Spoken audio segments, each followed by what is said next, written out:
Salam sejahtera bagi seluruh pemirsa, keluarga kami, hamba-hamba Tuhan, jemaat Tuhan yang diberkati oleh Tuhan. Pagi ini kita kembali dalam ibadah subuh untuk mengawali hari-hari yang ada di depan kita. Kita angkat satu pujian untuk mengawali ibadah subuh ini. Amin.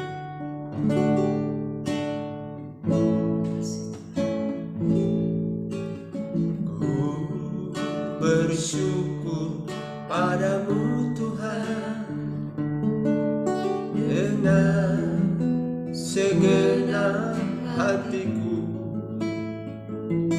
Ku mau mengasihi Engkau karena Kau Allah yang agung. Kau Tuhan yang patut disembah sekarang dan selamanya, yang telah menuntun aku di jalan yang benar.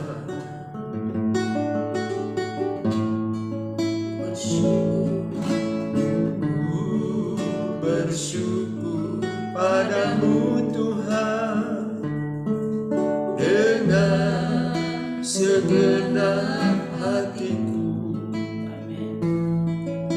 Ku mau mengasihi Engkau karena Kau Allah yang agung.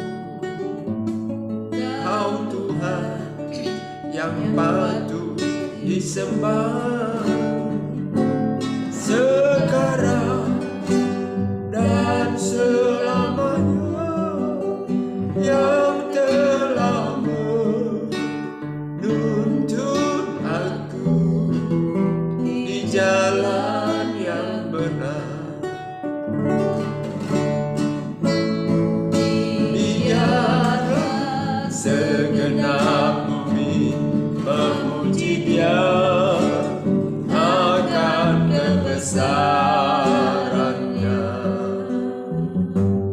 karena segala jalan Tuhan adalah kasih dan kebenaran. Percayalah akan Dia yang telah menyelamatkan kita dari lumpur dosa. Ku ingin Dia selalu berjalan dalam hidupku.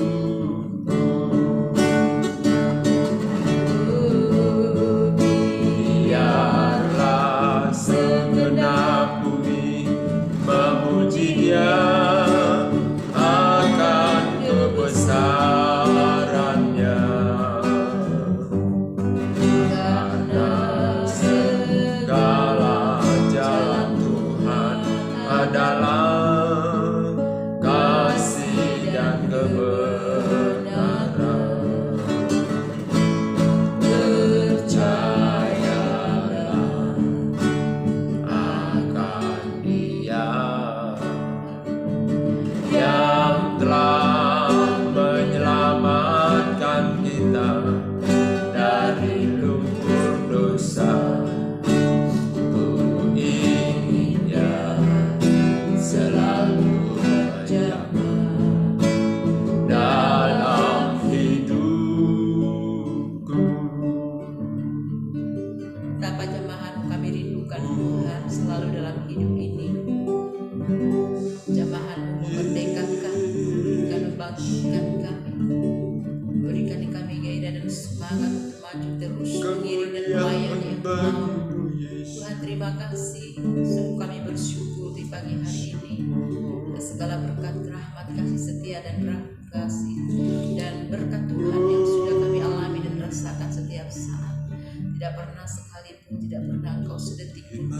dari kami, namun kasih-Mu selalu baru, selalu indah dalam hidup kami. Terima kasih Tuhan Yesus, tinggal dan terus memerintah di hati kami, memimpin dan mengendalikan, bahkan terus membawa kami dari kebenaran kepada Kami kebenaran. siap menerima firman. Terpujilah nama-Mu Bapa yang baik, Tuhan yang kudus dan mulia. Berkat-Mu tercurah bagi setiap jemaat-Mu, keluarga kami, umat-umat Tuhan dimanapun berada, anak-anak Tuhan melawat dan berkati semuanya. Damai dan sukacita dari surga terus mewarnai, memerintah, memenuhi seluruh kehidupan kami. Terima kasih Tuhan, kami melangkah hari ini dengan penuh ucapan syukur kepada Tuhan, dan kami sambut firman Tuhan yang luar biasa di dalam nama Tuhan Yesus. Haleluya. Amin. Kitab Yohanes pasal 4 dibaca secara bergantian dan saya mulai membaca dalam nama Tuhan Yesus. Percakapan dengan perempuan Samaria. Ketika Tuhan Yesus mengetahui bahwa orang-orang Farisi telah mendengar bahwa ia memperoleh dan membaptis murid lebih banyak daripada Yohanes, meskipun Yesus sendiri tidak membaptis melainkan murid-muridnya, ia pun meninggalkan Judea dan kembali lagi ke Galilea. Ia harus melintasi daerah Samaria. Maka sampailah ia ke sebuah kota di Samaria yang bernama Sihar, dekat tanah yang diberikan Yakub dahulu kepada anaknya Yusuf. Di situ terdapat sumur Yakub. Yesus sangat letih oleh perjalanan, karena itu ia duduk di pinggir sumur itu. Hari kira-kira pukul 12, maka datanglah seorang perempuan Samaria hendak menimba air. Kata Yesus kepadanya, "Berilah aku minum." Sebab murid-muridnya telah pergi ke kota membeli makanan. Maka kata perempuan Samaria itu kepadanya, "Masakan engkau seorang Yahudi minta minum kepadaku seorang Samaria? Sebab orang Yahudi tidak bergaul dengan orang Samaria." Jawab Yesus kepadanya, "Jikalau engkau tahu tentang karunia Allah dan siapakah dia yang berkata kepadamu, 'Berilah aku minum,' niscaya engkau telah meminta kepadanya dan ia telah memberikan kepadamu air hidup." Kata perempuan itu kepadanya, "Tuhan, engkau tidak punya timba dan sumur ini amat dalam. Dari manakah engkau memperoleh air hidup itu? Adakah engkau lebih besar daripada bapa kami Yakub yang memberikan sumur ini kepada kami dan yang telah meminum sendiri dari dalamnya, ia serta anak-anaknya dan ternaknya?" Jawab Yesus kepadanya, "Barang siapa minum air ini, ia tidak akan haus lagi. Tetapi barang siapa minum air yang akan kuberikan kepadanya, ia tidak akan haus untuk selama-lamanya. Sebaliknya, air yang akan kuberikan kepadanya akan menjadi mata air di dalam dirinya, yang terus-menerus memancar sampai kepada hidup yang kekal." Kata perempuan itu kepadanya, "Tuhan, berikanlah aku air itu, supaya aku tidak haus dan tidak usah datang lagi ke sini untuk menimba air."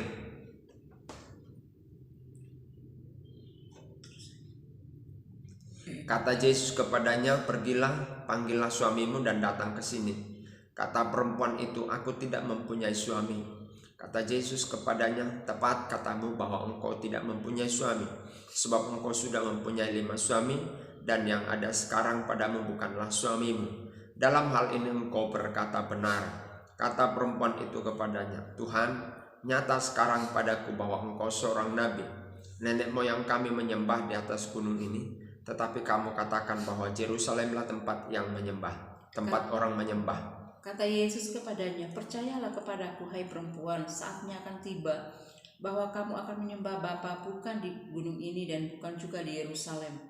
Kamu menyembah apa yang tidak kamu kenal, kami menyembah apa yang kami kenal, sebab keselamatan dari bangsa Yahudi. Tetapi saatnya akan datang dan sudah tiba saatnya sekarang, bahwa penyembah-penyembah benar dan menyembah Bapa dalam roh dan kebenaran, sebab Bapa menghendaki penyembah-penyembah demikian. Allah itu roh, dan barang siapa menyembah Dia harus menyembahnya dalam roh dan kebenaran." Jawab perempuan itu kepadanya, "Aku tahu bahwa Mesias akan datang, yang disebut juga Kristus. Apabila ia datang, ia akan memberitakan segala sesuatu kepada kami." Kata Yesus kepadanya, "Akulah Dia yang sedang berkata-kata dengan engkau." Pada waktu itu datanglah murid-muridnya dan mereka heran bahwa ia sedang bercakap-cakap dengan seorang perempuan. Tetapi tidak seorang pun yang berkata, "Apa yang engkau kehendaki?" atau apa yang engkau percakapkan dengan dia. Maka perempuan itu meninggalkan tempayannya di situ lalu pergi ke kota dan berkata kepada orang-orang yang ada di situ, "Mari lihat, di sana ada seorang yang mengatakan kepadaku segala sesuatu yang telah kuperbuat. Mungkinkah dia Kristus itu?" Maka mereka pun pergi keluar kota lalu datang kepada Yesus. Sementara itu murid-muridnya mengajak dia, katanya, "Rabi, makanlah." Akan tetapi ia berkata kepada mereka, "Padaku ada makanan yang tidak kamu kenal." Maka murid-murid itu berkata seorang kepada yang lain, "Adakah orang yang telah membawa sesuatu kepadanya untuk dimakan?"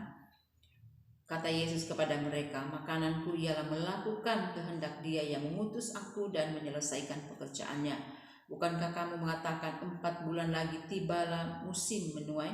Tetapi aku berkata kepadamu, lihatlah sekelilingmu dan pandanglah ladang-ladang yang sudah menguning dan matang untuk dituai. Sekarang juga penuai telah menerima upahnya dan ia mengumpulkan buah untuk hidup yang kekal. Sehingga penabur dan penuai sama-sama bersukacita. Sebab dalam hal ini benarlah peribahasa, yang seorang penabur dan yang lain menuai. Aku mengutus kamu untuk menuai apa yang tidak kamu usahakan. Orang lain berusaha dan kamu datang memetik hasil usaha mereka. Dan banyak orang Samaria dari kota itu telah menjadi percaya kepadanya karena perkataan perempuan itu. Yang bersaksi, ia mengatakan kepadaku segala sesuatu yang telah kuperbuat. Ketika orang-orang Samaria itu sampai kepada Yesus, mereka meminta kepadanya supaya ia tinggal kepada mereka, dan ia pun tinggal di situ 2 hari lamanya. Dan lebih banyak lagi orang menjadi percaya karena perkataannya. Dan mereka berkata kepada perempuan itu, "Kami percaya, tetapi bukan lagi karena apa yang kau katakan, sebab kami sendiri telah mendengar Dia dan kami tahu bahwa Dialah benar-benar juru selamat dunia." Kembali ke Galilea. Dan setelah 2 hari itu Yesus berangkat dari sana ke Galilea, sebab Yesus sendiri telah bersaksi bahwa seorang nabi tidak dihormati di negerinya sendiri. Maka setelah ia tiba di Galilea, orang-orang Yahudi pun menyambut dia, karena mereka telah melihat segala sesuatu yang dikerjakannya di Yerusalem pada pesta itu, sebab mereka sendiri pun turut ke pesta itu. Yesus menyembuhkan anak pegawai istana. Maka Yesus kembali lagi ke Kana di Galilea, di mana ia membuat air menjadi anggur. Dan di Kapernaum ada seorang pegawai istana, anaknya sedang sakit. Ketika ia mendengar bahwa Yesus telah datang dari Judea ke Galilea, pergilah ia kepadanya lalu meminta supaya datang dan menyembuhkan anaknya, sebab anaknya itu hampir mati. Maka kata Yesus kepadanya, "Jika kamu tidak melihat tanda dan mukjizat, kamu tidak percaya." Pegawai istana itu berkata kepadanya, "Tuhan, datanglah sebelum anakku mati." Kata Yesus kepadanya, "Pergilah, anakmu hidup." Orang ini percaya dan akan perkataan yang dikatakan Yesus kepadanya lalu pergi. Ketika ia masih di tengah jalan, hamba-hambanya telah datang kepadanya dengan kabar bahwa anaknya hidup. Ia bertanya kepada mereka, "Pukul berapa anak itu mulai sembuh?" Jawab mereka, "Kemarin siang pukul 1 demamnya hilang." Maka teringatlah ayah itu bahwa pada saat itulah Yesus berkata kepadanya, "Anakmu hidup." Lalu ia pun percaya dan ia dan seluruh keluarganya, dan itulah tanda kedua yang dibuat Yesus ketika ia pulang dari Yudea ke Galilea. Haleluya. Puji Tuhan, saudara yang dikasihi oleh Tuhan. Kita telah melihat ayat ini dan kita beri judul, Tuhan Yesus meluruskan yang tidak lurus. Tuhan Yesus meluruskan yang bengkok.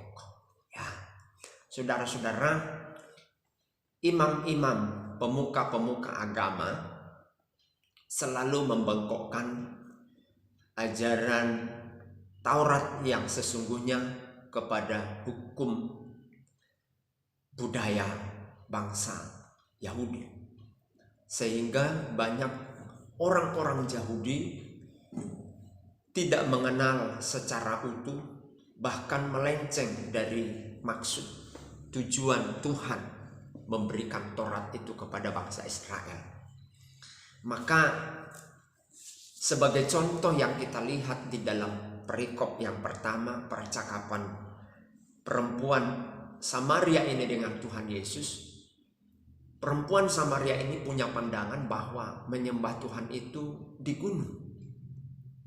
Ya, Jadi hal-hal inilah yang dibengkokkan, yang tidak lurus, dan Yesus datang meluruskannya, bahwa bukan di gunung, bukan di Yerusalem, tapi Tuhanlah Tuhan yang disembah itu. Dan dikatakan, saudara yang dikasih oleh Tuhan, ayat 20, nenek moyang kami menyembah di atas gunung ini, tetapi kamu katakan bahwa Yerusalem adalah tempat orang menyembah. Kata Yesus kepadanya, percayalah kepadaku, hai perempuan, saatnya akan tiba bahwa kamu akan menyembah Bapa bukan di gunung ini, dan bukan juga di Yerusalem. Jadi menyembah itu bukan tempatnya. Kalau perempuan ini bengkok pengertiannya, yaitu di gunung, di Yerusalem, kata orang, ya. Tapi Yesus datang membenarkan, meluruskan yang bengkok, meluruskan yang melenceng itu, bahwa di hati kita inilah penyembahan, di kehidupan kita sehari-hari lah penyembahan itu. Maka kalau kita orang Kristen adalah orang yang merdeka, tidak terpaku kepada detail-detail fisik dalam beribadah. Ya, orang Kristen kiblatnya kepada Tuhan, bukan kiblat kepada selatan, utara, timur, barat, tapi kiblat kita kepada Tuhan. Hal-hal fisik kiblat itu, tapi kiblat kita adalah kepada Tuhan. Itu yang Yesus mau luruskan. Perempuan ini memiliki pengertian kiblatnya gunung, kiblatnya Yerusalem, kata orang. Nah, ini kan pengajaran-pengajaran yang dibengkokkan oleh pemuka-pemuka agama. Maka Yesus datang meluruskannya. Mungkin saja engkau di dalam memiliki usaha dan perusahaan, ada banyak orang membengkokkan, dan engkau ada sedang dalam kebengkokan itu. Satu misal, di tempat yang lain selalu saya dengar pendeta dipanggil untuk membersihkan pabriknya dari roh-roh jahat. Salah? Enggak. Tapi yang salah adalah pengertian orang tersebut bahwa Yesus itu, ya, perusahaan saya harus dibersihkan. Begitu. Padahal dia sendiri berdua bisa. Siapapun kita diberi Tuhan kuasa, maka dia berdoa dalam nama Yesus, engkau setan keluar. Itulah penyembahan yang benar, bukan di gunung. Jangan kultuskan pendeta, tapi kultuskanlah Tuhan. Ini yang Yesus mau luruskan kepada kita semua pagi hari ini. Jangan kultuskan pendeta, jangan kultuskan gerejamu, tapi engkau harus setia kepada pendeta, engkau harus setia kepada gereja. Dan di atas semuanya itu, engkau harus lebih setia kepada Tuhan. Ini yang Yesus meluruskan. Kemudian perikop yang kedua, Yesus menyembuhkan anak pegawai istana ini. Anak pegawai istana ini mengharapkan mujizat. Maka Yesus katakan, kalau kamu tidak lihat mujizat, tidak akan pernah percaya. Saudara-saudara, iman kita bukan tergantung kepada mujizat. Maka pendeta-pendeta yang melakukan KKR kesembuhan, itu nggak ada yang salah. Tapi yang salah adalah pengertian kita bahwa kita harus mengejar mujizatnya. Yesusnya yang harus kita kejar. Nah, ini kan pembelokan-pembelokan yang Yesus harus luruskan di dalam hidup kita. Haleluya. Saudara-saudara yang dikasih oleh Tuhan, mari pagi hari ini, mungkin engkau di dalam beribadah kepada Tuhan ada hal-hal yang bengkok, ya. Kalau nggak arah kiblat ke selatan, rasanya nggak mantap berdoa. Kalau nggak pendeta ini yang berdoa, nggak mantap begitu. Jadi saya mau katakan begini, boleh berkata seperti ini, tapi di atas semuanya Yesuslah yang menjadi kunci dari fokus. Yesuslah yang menjadi sentral yang kau sembah. Engkau boleh fanatik terhadap gerejamu, terhadap pendetamu, tapi ingat, di atas semuanya engkau harus lebih fanatik kepada Yesus.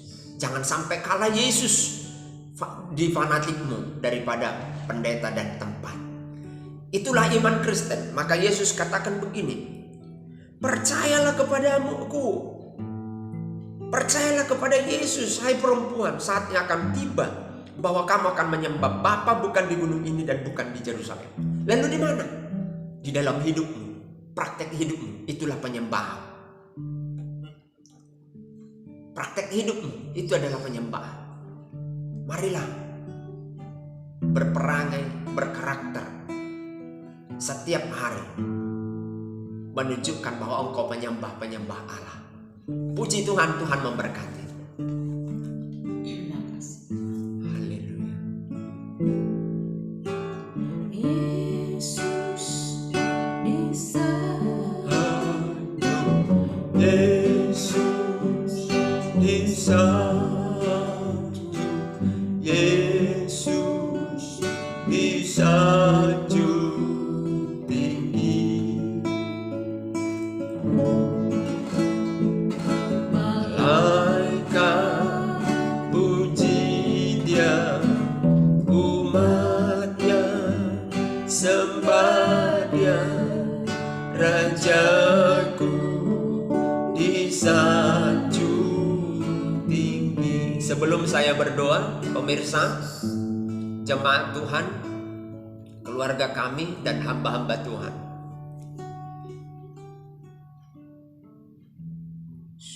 engkau mungkin berulang-ulang pindah gereja, pindah organisasi. Saya mau katakan, engkau pindah organisasi, pindah gereja, itu bukan solusi. Dan mungkin di dalam pemikiranmu, kalau aku pindah dari satu gereja ini meninggalkan masalah, lalu aku datang ke gereja yang baru, maka saya selesai masalah. Enggak. Itu adalah konsep yang bengkok. Saya mau katakan, kembali ke gereja, setia di sana. Itu yang lurus. Apapun masalah dan persoalannya di sana, itu adalah alat Tuhan mendewasakan. Orang-orang segerejamu, bahkan pendeta membunuh, menjengkelkan kamu. Tapi itulah proses yang harus engkau jalani untuk engkau dewasa. Apa yang ada di pikiranmu bahwa engkau meninggalkan gereja, lalu datang ke gereja baru, maka akan selesai masalah dan engkau akan bertumbuh. Itu adalah hal yang bengkok. Bahkan ada orang berkata begini, aku tidak bertumbuh di satu gereja ini, saya akan mencari gereja yang bisa saya bertumbuh. Gereja gak akan membuat engkau bertumbuh, tapi yang membuat engkau bertumbuh adalah dirimu sendiri. Bagaimana engkau menetralkan hidupmu kepada Yesus. Sikapmu sehari-hari, itulah penyembahan. Disitulah penyembahan itu, bukan di Yerusalem, bukan di gunung. Salah, bengkok engkau. Maka Tuhan Yesus datang pagi hari ini melalui YouTube channel ini membenarkan. Melalui firman Tuhan ini, saya diutus Tuhan untuk meluruskan. Dan saya mewakili Tuhan untuk meluruskan motivasi. Haleluya. Haleluya. Yesus di sanjung, Yesus di sanjung, Yesus di sanjung tinggi. Malaikat puji Dia, umatnya sembah Dia, Rajaku di sanjung tinggi. Sekali lagi, oh Yesus di sanjung, Yesus di sanjung, Yesus di sanjung tinggi. Malaikat puji Dia, umatnya sembah Dia, Rajaku di sanjung tinggi. Engkau Engkau datang meluruskan yang bengkok, Engkau datang meluruskan yang tidak lurus. Tuhan Yesus, terima kasih buat firman-Mu. Jika ada di antara hamba-hamba Tuhan, pemirsa, keluarga kami, jemaat Tuhan, yang tidak sadar bahwa dirinya sedang ada di dalam jalan yang bengkok, Tuhan, lewat kebenaran-Mu pagi hari ini, Tuhan meluruskan kami. Tuhan, terima kasih buat kehadiran-Mu lewat persekutuan ibadah subuh ini. Tuhan memberkati jemaat-Mu, pemirsa, keluarga kami, hamba-hamba Tuhan, sehingga kami mengenakan Kristus. Dan sesungguhnya Kristuslah kesaksian setiap harilah penyembahan yang sesungguhnya. Bukan di Yerusalem, bukan di gunung. Terima kasih buat firman. Berkati bangsa kami, berkati negeri kami, berkati pemerintahan kami, menjadi orang-orang yang bekerja di bangsa kami, di negeri kami ini, untuk menjalankan fungsi mereka, pelayan masyarakat. Sadarkan mereka, pemerintahan kami bukan bos, tapi mereka adalah pelayan masyarakat, sehingga mereka rendah hati melayani masyarakat. Terima kasih Tuhan. Kami berdoa yang sakit sembuh, yang bimbang ragu diteguhkan oleh Tuhan, yang takut masa depan, Tuhan ciptakan masa depan bagi mereka, yang anaknya sulit diatur, Tuhan berkuasa memulihkan rumah tangga yang broken home, dalam nama Yesus pulihkan. Dan sekarang kami memberkati jemaat-Mu hari ini masuk bekerja dan beraktivitas, baik hamba-hamba Tuhan yang melayani, baik pemirsa dan seluruh keluarga kami, dimanapun mereka berada, dalam perlindungan dan berkat-Mu menyertai. Di dalam nama Yesus kami berdoa dan mengucap syukur. Haleluya. Amin. Amin. Puji Tuhan. Tuhan Yesus memberkati.